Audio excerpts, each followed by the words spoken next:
DC कार्यालय परिसर के अंदर वाहनों के प्रवेश करने की अनुमति नहीं देने के खिलाफ बार एसोसिएशन राजौरी द्वारा जिला प्रशासन के खिलाफ प्रदर्शन किया गया।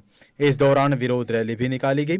प्रदर्शनकारी वकीलों का कहना है कि इससे हमें बहुत सारी समस्याओं का सामना करना पड़ रहा है।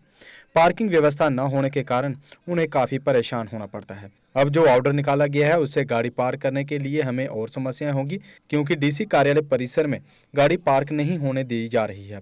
उन्होंने कहा कि इसे लेकर हमने एक ज्ञापन भी दी है। अगर जल्द कोई पॉजिटिव कदम नहीं उठाया गया तो हम कड़े कदम उठाने को मजबूर हो जाएंगे। बार एसोसिएशन राजौरी ने कल यानी 21 तारीख को एक फैसला किया था, जिसकी तायीद में हम यहाँ पे पैदल चल के आए, मार्च करके। हमारा डीसी ऑफिस राजौरी से और ख़ास करके डिप्टी कमिश्नर राजौरी से एक किस्म का गिला है, प्रोटेस्ट है कि पार्किंग के सिलसिले में हमारे एडवोकेट साहिबान जिस दिन कोर्ट डे होता है तो उनकी गाड़ियों को गेट्स के अंदर अलो नहीं किया जाता है। हर आदमी आता है, कोई कंट्रैक्टर आ रहा है, कोई और आ रहा है, कोई और आ रहा है, पर जो ही एडवोकेट्स को देखते हैं और गेट बंद हो जाते हैं। और नंबर ऑफ़ टाइम्स हमने जाके डीसी राजौरी से ये बात भी की कि ये प्रॉपर नहीं है, इससे पहले भी काम चलते रहे, पहले भी यहाँ पार्किंग की जगह थी तो ये लोग गाड़ियाँ लगाते रहे, आज क्यों बंद कर रहे हो आप फैसिलिटी वगैरह सुनने की। तो दो तीन बार उनसे बात करने के बावजूद भी उन्होंने कोई इस पर एक्शन नहीं किया है। उनको एडवोकेट्स जो हमारी ये बरादरी है इसके लिए कोई रिगार्ड भी नहीं है, ना कोई रिस्पेक्ट है। इस सिलसिले में पहले कोर्ट्स डे 2 दिन होते थे यहाँ हफ्ते में, आज पूरा दिन, आजकल पूरा हफ्ता चलती है court. Additional 8 additional deputy commissioner हैं और सबको उन्होंने केस ट्रांसफ़र कर दिए विदाउट एनी जस्टिफिकेशन। जो कानूनी तौर पर कोई लोगों को पावर नहीं है वो नहीं कर सकते हैं, ये उन्होंने कर दिए हुए। अब एडवोकेट्स को वहाँ सिविल कोर्ट्स में जाके, क्रिमिनल कोर्ट्स में जाके, सेशन कोर्ट्स ट्रायल लोगों के हैं, वहाँ भी काम करना है और यहाँ भी करना है। अब पूरे का पूरा दिन उनका यहाँ पर ज़ाया होगा तो उसके ज़िम्मेदार कौन है? वो लोग जो सफ़र हो रहे हैं, जो जेलों के अंदर बंद है, उनका ज़िम्मेदार कौन है? जो ह्यूमन राइट वायलेशन हो रही है उनका ज़िम्मेदार कौन है? तो हमारा ये पुरजोर तरीके से आज कहना है कि एडवोकेट्स की जो पार्किंग का हमारा एक जनरल केस है। जो एडवोकेट साहिबान जिस टाइम आते हैं, एक तो उनको अलाउ किया जाए, पार्किंग की व्हीकल को अलाउ किया जाए। जो कोई प्रेजेंटेशन करता आके सूट फाइल करता है, कोई अपील दायर करता है, उसकी लिमिटेशन खत्म हो रही है, उसको अलाउ किया जाए। उस वक्त ये नहीं होना चाहिए कि पीएस साहब से मिलना है, पहले आप पीएस साहब से बात करो, उसके बाद हेडक्वार्टर साहब से बात करो, उसके बाद एडवोकेट को अलाउ किया जाएगा। ये टोटली जुडिशल सिस्टम के ख़िलाफ़ बात जा रही है और rule of nature justice law उसके खिलाफ है ये कि जो एक आदमी ही इज़ एन एडवोकेट, वो रिप्रेजेंटेशन लेके जा रहा है, किसी को प्लीड करने जा रहा है, किसी का काम लेके जा रहा है, उसको आप कहेंगे फलां चपरासी से लिखवा के, क्लर्क से लिखवा के लाओ और फिर तुम अंदर आओ। It is totally wrong. इससे पहले डिप्टी कमिश्नर रहे, कोई नई बात तो है नहीं, नए डिप्टी कमिश्नर नहीं है हमारे लिए। ये हमारे लोकल आदमी है, हमारे स्टेट के, हमारे जम्मू के हैं, ये इनको हमारा ज़्यादा ऑनर करना चाहिए था, पर बावजूद उसके ब्रेक्स हुआ है। तो हम पुरजोर तरीके से कहते हैं तब तक हमारी जितनी रेवेन्यू कोर्ट्स इनका हमारा बाइकाट है, जब तक ये हमारी डिमांडें कंसीडर नहीं करते हैं।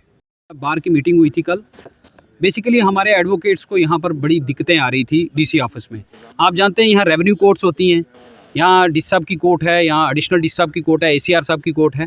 तो उसमें जब पहली बात तो ये है कि वकील जब आते थे उनके लिए यहाँ गाड़ियों की कोई पार्किंग नहीं है, और जितने भी हमारे एडवोकेट्स हैं वो मतलब जितने इमरजेंट नेचर के केसेस होते थे तो वो बाहर पार्किंग के लिए ही घूमते रहते थे और काम जो सारा सफ़र होता था। उसके अलावा रेवेन्यू कोर्ट्स की वर्किंग जो है वो 2 दिन के लिए होती थी, लेकिन अब जो है वो पूरा हफ्ता जो है वो वर्किंग चलती है, जिसकी वजह से हमारा क्रिमिनल काम जो है सेशन कोर्ट का, डिस्ट्रिक्ट कोर्ट का या सीजेएम कोर्ट का, वो सारा जो है वो सफ़र करता था। अब उस वजह से हमने डीसी साहब को इससे पहले भी 2 या 3 बार जो है हमने मिल के डीसी साहब से रिक्वेस्ट की कि इसका कोई इंतज़ाम करिए। तो मुझे ये लगता है कि डीसी साहब को थोड़ा सा बार की तरफ ना इतनी कोई तवज्जो नहीं है, तो बार को जो है वो उन्होंने इतना सीरियस नहीं लिया है। तो आज हमने सिम्बॉलिकली एक साइलेंट प्रोटेस्ट किया है।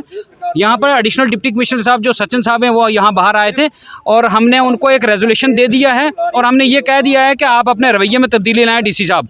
अगर आपके रवैये में तब्दीली नहीं आएगी और ये जो हमने आज जो रेवेन्यू कोर्ट्स का जो है डिस्ट्रिक्ट राजौरी के अंदर बाइकाट कर दिया है, हमने किसी भी केस में कोई भी हमारा साथी अपील नहीं होगा, और अगर लीगली तौर पर प्रोसीडिंग में कुछ भी अगर थोड़ा सा ऊपर नीचे हुआ, अगर कोई एडवर्स आर्डर पास हुआ, तो हम डीसी साहब को ये वार्न करते हैं कि हम उसका जो है वो लीगल एक्शन लेंगे। और उसके साथ साथ जब तक आप ये सारे इंतजामात नहीं करते, हमारा रेजोल्यूशन आपके पास है, तो अगर इसका इंतज़ाम हो जाता है तो हमें इंटीमेट कर दें, नहीं तो हमारा बाइकाट रहेगा और हमें इससे आगे बढ़ के लीगल फर्टर्निटी के लोगों को इससे आगे बढ़ के अगर कोई स्टेप लेना पड़ेगा, अगर डीसी साहब कुछ नहीं करेंगे तो हम उससे आगे जाएंगे। फिलहाल जो है डीसी साहब को हमने ये कह दिया कि हमने बाइकाट कर दिया है।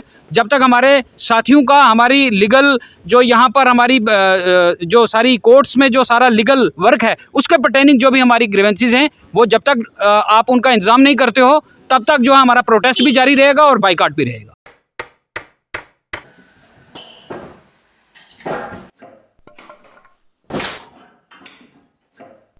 क्या बात है मिस्त्री, बड़ा परेशान लग रहा है। क्या बताएं बाबूजी, कई कंपनियों के कील लाए पर सभी के सभी टेढ़े हो जा रहे हैं। इन कीलों ने तो परेशान कर दिया है।